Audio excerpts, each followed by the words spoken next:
Chandigarh reason का 2024 का teaching potential का एग्जाम है जो बीएड एंट्रेंस टेस्ट के लिए लिया गया है पंजाब यूनिवर्सिटी चंडीगढ़ की तरफ से। चंडीगढ़ रीजन में 270 कॉलेज जो हैं उनके लिए ये टेस्ट होगा। इनमें से 200 रेगुलर सीट्स हैं और 70 जो स्पेशल एजुकेशन इंक्लूडिंग योगा के लिए। फर्स्ट क्वेश्चन है व्हेन डिड रूसा भारत विच रूसा दी शुरुआत कदों हुई। कई बार इसकी फुल फॉर्म भी कई बार पूछ ली जाती है। राष्ट्रीय उच्चतर शिक्षा अभियान ये क्वेश्चन भी है और आंसर इसका सिंपल है, मेमोरी बेस्ड है, 2013 है। जो हमने पेड कोर्स आप करते हो उसमें ये वीडियो में जो एजुकेशनल एजेंसीज की वीडियो हैं उनमें ये सारी जितने भी क्वेश्चन मैंने देखे हैं ना पिछले चंडीगढ़ के और पंजाब के तो वो मोस्टली डिस्कस हुए हैं जो आपको रिकॉर्डेड वीडियो उसमें मिलेंगी। हाँ, करंट अफेयर्स नए करने होंगे। What does article 21 of Indian constitution guarantees. ये प्रॉब्लम होती है कि हमने इन आर्टिकल को याद कैसे रखना है। मेमोरी है लेकिन कुछ ट्रिक्स होते हैं। सिंपली वैसे मैंने जो ट्रिक्स मैंने याद रखा है दो तरीके से। इक्वालिटी सिर्फ इतने को मैं अंडरलाइन करता हूं और इक्वालिटी के क्यू को निकाल के ऐसे लिख लेता हूं कि ये ना 14 बन गया है। जहां दूसरा ट्रिक है एक के 1 फॉर ऑल। इसका मतलब है कि ये इक्वालिटी को इंडिकेट करता है, 1 फॉर ऑल ऐसे भी लिख सकते हो आप। दूसरा right to life and personal liberty. इसको याद रखने के लिए सिर्फ लाइफ और लिबर्टी को ही याद करना है। लिबर्टी को याद रखने के लिए मैंने ये याद रखा है कि 21 की उम्र में हमें स्वतंत्रता मिल जाती है शादी की। ये याद रखने का सिर्फ तरीका है। राइट अगेंस्ट एक्सप्लॉयटेशन, इसको याद रखने का तरीका क्या था कि 2, 3, 4 साल के बच्चों को काम नहीं देना चाहिए, उनकी एक्सप्लॉयटेशन नहीं करनी चाहिए। तो ये क्या बन गया 2, 3, 4। इसको अगर करना है तो ये बन गया 23 और 24 आर्टिकल जो है राइट टू एक्सप्लॉयटेशन से रिलेटेड है। Right to freedom of religion. अब रिलीजन को सिर्फ फोकस किया है, जैसे यहाँ इक्वालिटी को, लाइफ को, लिबर्टी को, इन शब्दों को यूज करके हम लर्न कर सकते हैं। तो ये है कि लिबर्टी मिलने के बाद जब मैं 25 का हो गया, 25 से 28 का हो गया तो मेरे रिलीजियस बायस बने, तो मैं रिलीजियस बन गया। ऐसे एसोसिएशन आप कर सकते हो। जब कोई भी व्यक्ति 25 का होता है 28 का, तो 25 से 28 तक जो आर्टिकल हैं इनसे रिलेटेड हैं। नेक्स्ट चलते हैं। तो राइट आंसर हो गया आपका 21 कहाँ आ रहा है कि लिबर्टी मुझे 21 में मिली, याद हो गया। अगर ऐसा नहीं बनता तो आप ऐसे भी कर सकते हो कि ये जो लाइफ है इसकी भी आई निकाल ली है ना, आगे 2 लगा लिया, ऐसे भी लिख के एक एक शब्द को याद कर सकते हो। नेक्स्ट चलते हैं। Who has the power to dissolve Lok Sabha. Lok Sabha को भंग करने का किसको अधिकार है? जो प्राइम मिनिस्टर कहता है, लेकिन अधिकार किसको है कॉन्स्टिट्यूशन में? प्रेसिडेंट को है। वो कहता है लोकसभा है क्या? जो इलेक्टेड मेंबर हैं, इलेक्टेड मेंबर हैं जो हमारे इलेक्शंस होते हैं ना, तो ये कितने टाइम के लिए? 5 ईयर के लिए होती है। अगर मेजॉरिटी गुम हो जाए, मतलब जो प्राइम मिनिस्टर अपनी सरकार से मेजॉरिटी साबित ना कर सके मेजॉरिटी, तो ये 5 साल से पहले भी डिसॉल्व हो सकती है।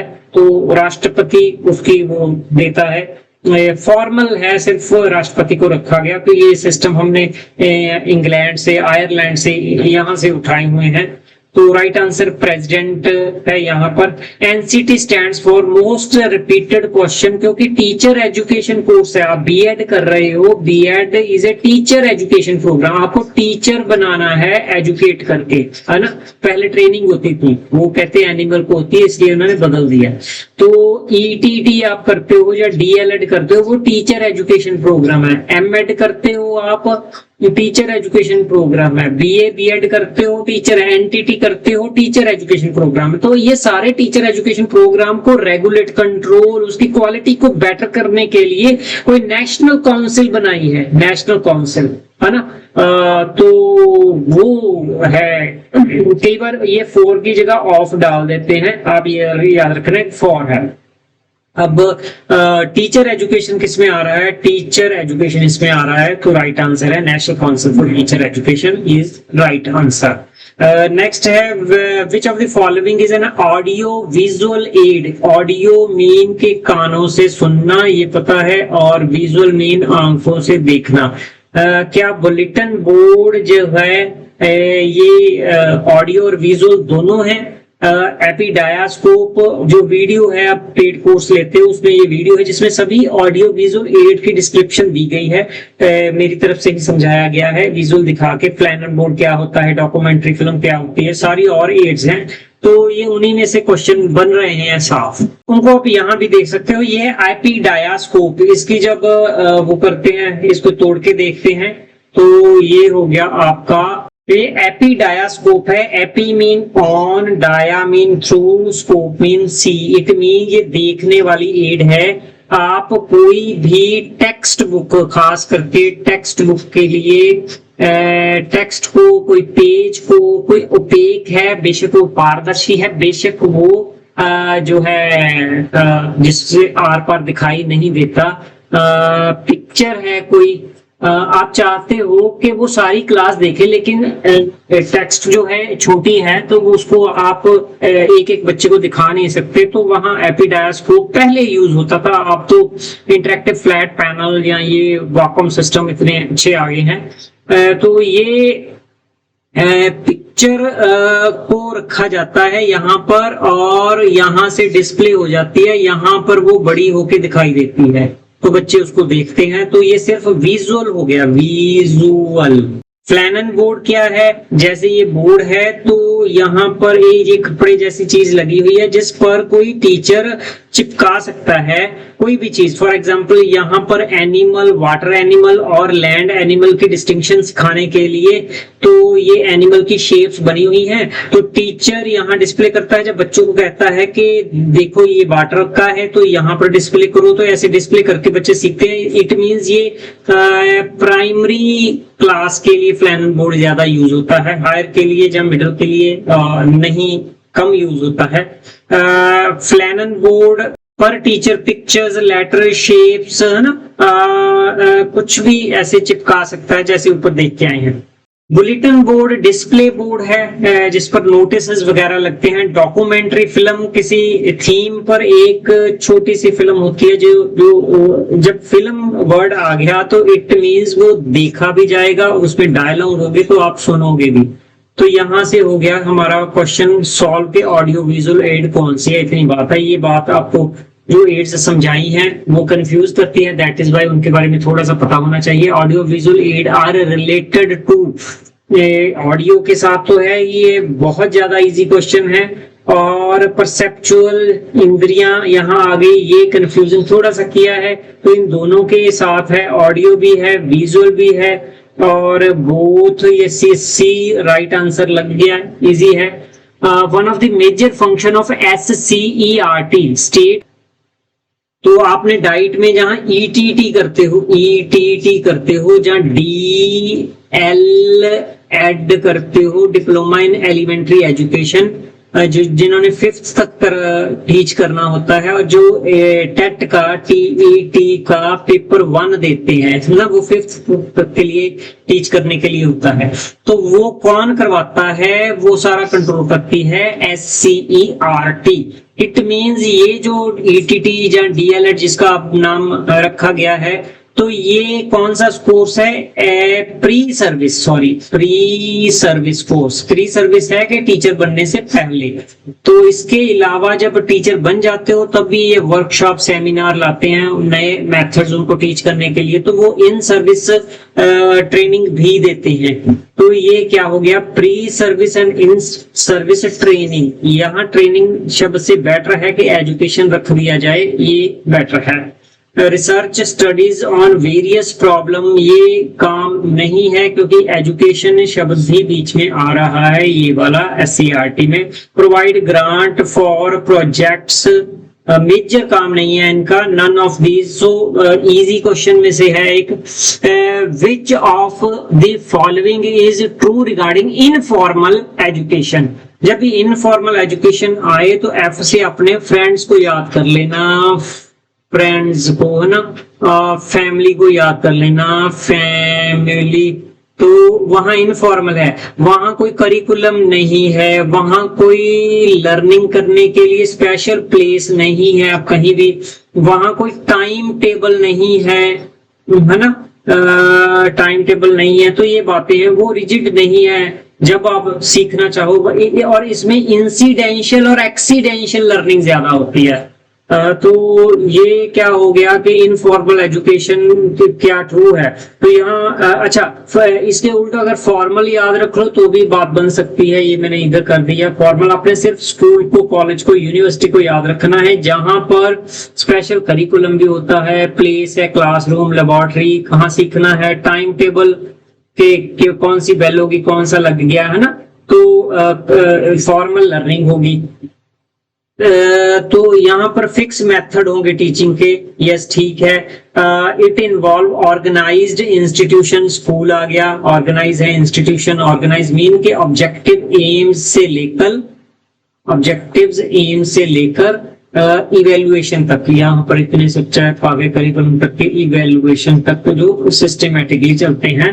और इसके बाद आ गया फिक्स्ड एम है, हाँ अभी ये मैंने बोला objective aim, none of these. तो ये सारे स्कूल के आगे, स्कूल के आगे तो ये सारा हो गया फॉर्मल, तो फॉर्मल हो गया, तो ये सारे फॉर्मल के हैं, तो नन ऑफ दीज ये ठीक होगा, राइट आंसर। चलते हैं आगे। Why government of India will constitute gender inclusion fund in NEP 2020, क्यों किया जाएगा?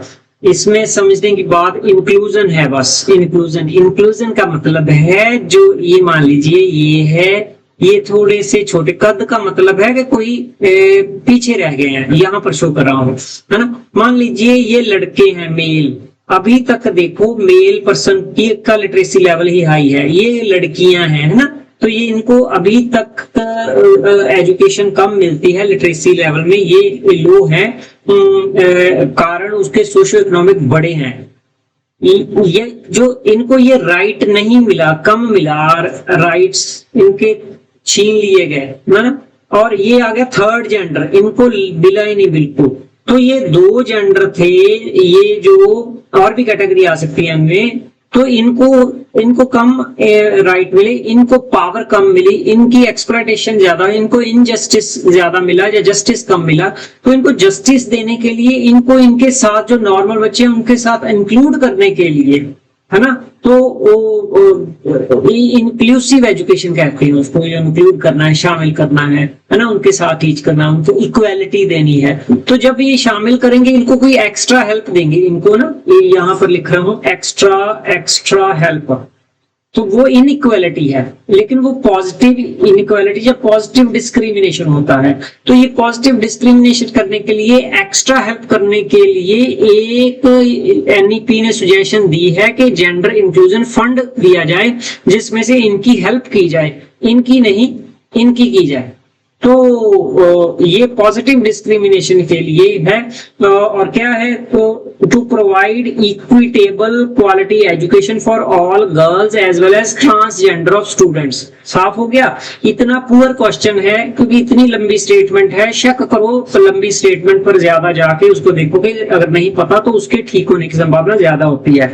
तो provide fund for teacher training, या टीचर की तो बात ही यानी जेंडर की बात है, जेंडर टीचर का भी हो सकता है, मेल फीमेल थर्ड जेंडर, लेकिन जहां पर पहले किसका सोचा जाएगा, स्टूडेंट्स का।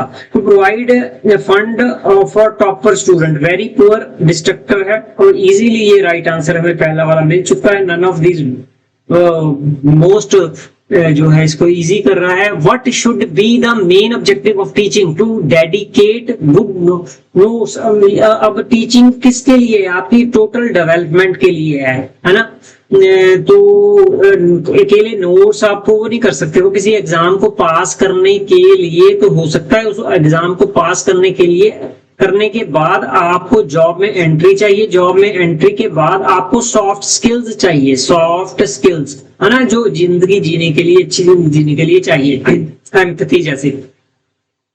तो ये तो बहुत नैरो हो गया ना, जो एग्जाम तक सीमित है जो चीज रहती, दैट इज वाई इसको रिजेक्ट कर देना है, वो रख देना है। इसका एम है कुछ और है, सिर्फ एग्जाम या टेस्ट है। Provide required information related to the subject, सिर्फ सब्जेक्ट से रिलेटेड इंफॉर्मेशन दे देना काफी नहीं है, उसको लाइफ के साथ जोड़ना और लाइफ के लिए प्रिपेयर करना। प्रीपेयर ये भी छोटा है, क्योंकि जॉन डेवी ने क्या कहा था, जॉन डेवी ने कहा था education is life in itself, life ही है एजुकेशन। यहां मैंने क्या कहा कि प्रिपेयर करना लाइफ के लिए, तो ये बहुत नजदीक है। जहां भी लाइफ आएगा वो एजुकेशन के लिए सबसे बड़ा कॉम्प्रिहेंसिव जवाब होगा। दैट इज वाई ये नैरो है, इसको भी यहाँ पर डिलीट करते हैं बी को।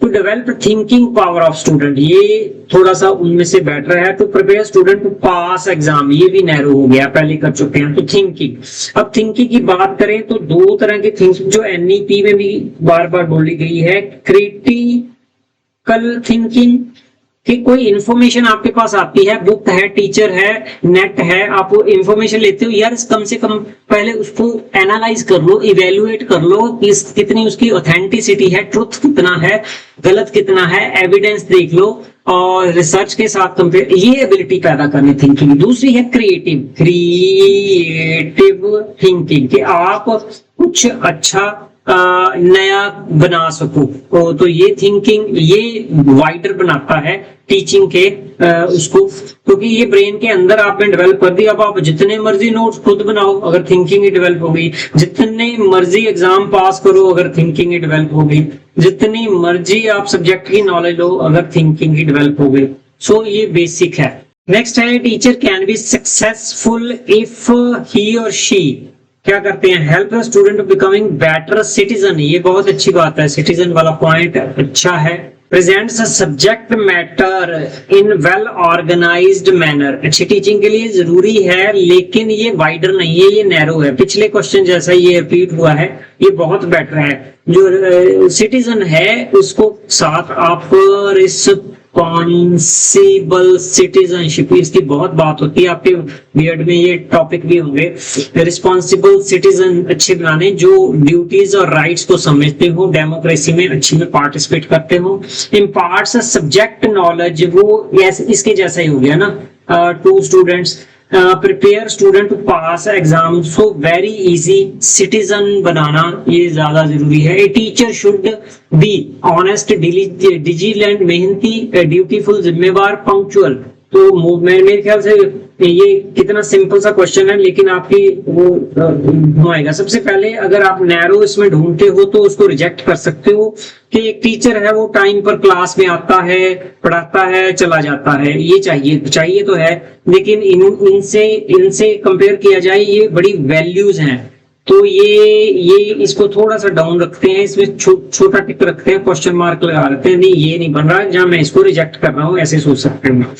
तो डिलीजेंट, मेहनती है, मेहनत करते हैं, लेकिन मेहनत क्या जो है ये ज्यादा जरूरी है कि कोई टीचर मेहनत करी जा रहा है, जहां वो ईमानदार, सच बोल रहा है, ट्रूथफुलनेस है, वो जो भी बोलता है सच बोलता है, ऐसा टीचर चाहिए आपको। या एक जिम्मेवार है जो अपनी सभी जिम्मेवारियां पूरी करता है। फॉर एग्जाम्पल वो क्लास में टाइम से आता है, आपको डेडिकेटली टीच करता है और आपके जो टीचिंग के एम है अचीव करने में हेल्प करता है। एजुकेशन की जो डेफिनेशन है जो उसको अचीव करने की कोशिश करता है, प्रिंसिपल की तरफ से ड्यूटीज लगती है, पीटीएम। ये देखो कि क्या ज्यादा बेटर बन रहा है, तो इसमें ये शामिल दिखाई दे रहे हैं अगर जिम्मेदार, क्योंकि कॉम्प्रिहेंसिव ज्यादा बन गया। That is why right answer हम चूज कर रहे हैं ड्यूटीफुलनेस को। environmental education should be taught in school because it will affect environment, pollution है, ठीक है, लेकिन कॉम्प्रिहेंसिव है, ये व्यापक है कि नहीं है। It will provide job for teacher, सिर्फ जॉब के लिए वो पढ़ाना है, हमने तो इसलिए पढ़ाना है कि हमारी लाइफ, हमारा एनवायरनमेंट बेटर बन जाए, हमारी हेल्थ, HE हेल्थ, है ना। तो जब लाइफ की बात करते हैं तो जो ह्यूमन डेवलपमेंट इंडेक्स है उसमें 3 बातें आती है ना। उसमें सबसे पहले हेल्थ है, फिर एजुकेशन है, और फिर है कि हेल्थ में को लाइफ एक्सपेक्टेंसी बोलते हैं। तीसरा इकोनॉमिक स्टैंडर्ड आपका कितना है या डेवलपमेंट कितनी है आपको। तो ये लाइफ की बात है, वी कांट एस्केप फ्रॉम, ये तो नेगेटिव ऐसे ही बन गया ना, तो ये तो मीनिंग ही नहीं बना। इट इज इम्पोर्टेंट पार्ट, ये लाइफ को पकड़ लो, जहां लाइफ आता है वहां सोचना शुरू कर दो, उसको राइट आंसर जल्दी से टिक कर दो, सोच के टिक करना है। Navodaya schools have been established to, तो रूरल बच्चों के लिए जो टैलेंटेड है ना, देखना सभी नवोदय विद्यालय रूरल एरिया में है, सारे रूरल के कौन से बच्चे जो टैलेंटेड है, वहां के गरीब हैं टैलेंटेड है उनके लिए। Provide good education rural area, ये ठीक है, आगे कुछ और ना हो। Increase number of school in rural area, ये पर्पज नहीं है कि नंबर इंक्रीज कर देना, हमें गुड एजुकेशन देनी है। गुड एजुकेशन और रूरल एरिया मिलकर इसको बेटर कर रहे हैं। Check waste of education in rural area, देखो सिर्फ इतना बात नहीं है, ये गुड वाला पॉजिटिव है बन रहा है, ये पॉजिटिव है। और कंप्लीट सर्व शिक्षा अभियान, ये तो बात नहीं है, इसको पूरा करना है। तो फर्स्ट वाला जो राइट आंसर है ए राइट आंसर है, इसको चूज कर रहे हैं यहाँ पर। Women are better teacher at primary level because, हाँ जेंडर बायसनेस तो नहीं है। They are ready to for work with low salary, narrow बड़ा पुराना क्वेश्चन है। दे बिहेव को अंडरलाइन करूं, बिहेवियर इज मोस्ट इंपॉर्टेंट। जब आप टीचर बन रहे हो तो आप देखो, जब मैं छोटा होता था 10वीं में ना, तो मुझे कई बार ट्यूशन किसी को वैसे कहते थे इसको पढ़ा दो, तो मुझे मैथ मेरा कैलकुलेशन बड़ा नालायक हूं मैं तो, लेकिन मैंने बस उनको डांटना नहीं, थोड़ा प्यार कर लेना, तो है ना, वो कहते कि यार उससे पढ़ना है, मेरे से पढ़ना है। अच्छा, जो पढ़ाने वाला अच्छा मैथ वाला था वो कोई और था, लेकिन वो डांटता था। अब देखो कि बच्चा किसके साथ पहले जा रहा है, जो दिल से प्यार से रिस्पेक्ट से, है ना, उससे जोड़ता है। तो बिहेवियर में वो चीज होगी तो टीचर अच्छा बनोगे आप। दैट इज वाई फीमेल की बिहेवियर, वो पेशेंटली बच्चों को धीरज से सुनते हैं, लड़के जो है एग्रेसिव हो जाते हैं। That is why this is better option. Higher qualification is not needed in this profession. Poor कि सिर्फ हायर क्वालिफिकेशन, हमने तो सिर्फ बच्चों को टीच करना है, उसके लिए बिहेवियर चाहिए। They have less chance in other profession, यार ये तो बेइज्जती कर रहे हो आप फीमेल की, वेरी बैड। तो ऐसी ऑप्शन तो मुझे बी राइट आंसर हो गया। Students come late in your class then you will inform to parents. कोई भी टीचर को अच्छा नहीं, टीचर ऑप्शन नहीं होता तो जो किसी और पर अपनी जिम्मेदारी फेंक दे, वो टीचर दूसरे को कंप्लेंट करेगा, वो पेरेंट्स को करेगा, वो हेड को HOD को करेगा, प्रिंसिपल को करेगा, कम्युनिटी को, मीडिया को बताएगा। नहीं, खुद सॉल्व करनी है, इसलिए ये गलत हो गया। दूसरा, पनिश हिम, किसी भी टीचर ने नेगेटिव स्टेप नहीं ज्यादा लेना, पॉजिटिव ही लेना। दैट इज वाई ये भी रिजेक्ट हो गया। Try to know the reason, good reason जानो। काउंसलिंग का ये प्रोसेस है, मैं काउंसलिंग करता हूँ, मैं लगभग 2300 लोगों की काउंसलिंग कर चुका हूँ। तो उसमें पहले बैठ के बातें होती हैं, उनको सुना जाता है, एम्पैथेटिक लिसनिंग उसको बोलते हैं, और फिर वो अपना सारा कुछ निकालते हैं और वहां रीजन फाइंड आउट किए जाते हैं कि प्रॉब्लम का कारण क्या है। This is good, see right answer. Not pay attention, ये तो बहुत बुरा हो गया। Who is known as father of computer? Charles Babbage, ये पता ही है हमें, बताने की बात नहीं है। National Literacy Mission was established in 1980, ये रहा राइट आंसर 88, याद रखना है। ऐसे type test are not reliable because, not reliable का मतलब पहले समझ लो। नॉट रिलायबल क्या होता है कि जो विश्वास होता है ना, विश्वास किसको करते हैं, जो जब रिपीट करते हैं तो सेम रिजल्ट आता है। मैंने एक टेस्ट लगाया आज और उसका रिजल्ट आया एक बच्चे का, उसके 20 स्कोर आए। दूसरी बार लगाया तो उसके 21 आए, तीसरी बार लगाया तो उसके 19 आए, है ना। एक और टेस्ट बनाया किसी टीचर ने, उसके पहली बार लगाया 20 क्वेश्चन, उसमें 20 बच्चे के आए। वही टेस्ट दोबारा जब लगाया तो उसके 15 क्वेश्चन आ गए, मार्क्स आ गए, तो तीसरी बार लगाया तो उसके 25 मार्क्स आ गए। तो इनमें से सबसे ज्यादा कॉन्सिस्टेंट कौन सा है, ए या बी? जो ज्यादा कॉन्सिस्टेंट है, लगातार सिमिलर सेम सेम से रिजल्ट दे रहा है ना, वो जो होता है रिलायबल होता है। तो ये सिर्फ रिलायबिलिटी की एग्जांपल थी। जब आप ऐसे टाइप क्वेश्चन चेक करते हो तो इसमें लेस रिलायबल क्या है कि their checking are affected by examiner mood, बिल्कुल ठीक है, इसको बोलते हैं subjectivity, subjectivity. That is why आपके सभी एग्जाम एमसीक्यू कर दिए गए सारे वर्ल्ड में, मोस्टली। तो वो जो है ऑब्जेक्टिविटीज के ऊपर आपका मूड नहीं देखेगा। अगर इसमें राइट आंसर ये है, आपका मूड जो भी है, तो राइट आंसर यही रहेगा, तो ये ऑब्जेक्टिविटी होगी। देयर आंसर आर डिफरेंट, नहीं ऐसे नहीं है बात। Their responding style are different, their result are different. तो वेरी पुअर क्वेश्चन है, ये तीनों डिलीट होती हैं और ये राइट आंसर है कि मूड के द्वारा अफेक्ट है, सब्जेक्टिविटी है। That's all. आगे चलते हैं। To raise the standard of education it is necessary to revise the curriculum. अच्छी बात है, करिकुलम को रिवाइज करना, करिकुलम ही रिवाइज करते रहोगे। हमारा फोकस क्या होना चाहिए, स्टूडेंट होना चाहिए या करिकुलम होना चाहिए? करिकुलम भी किसके लिए है, स्टूडेंट के लिए है।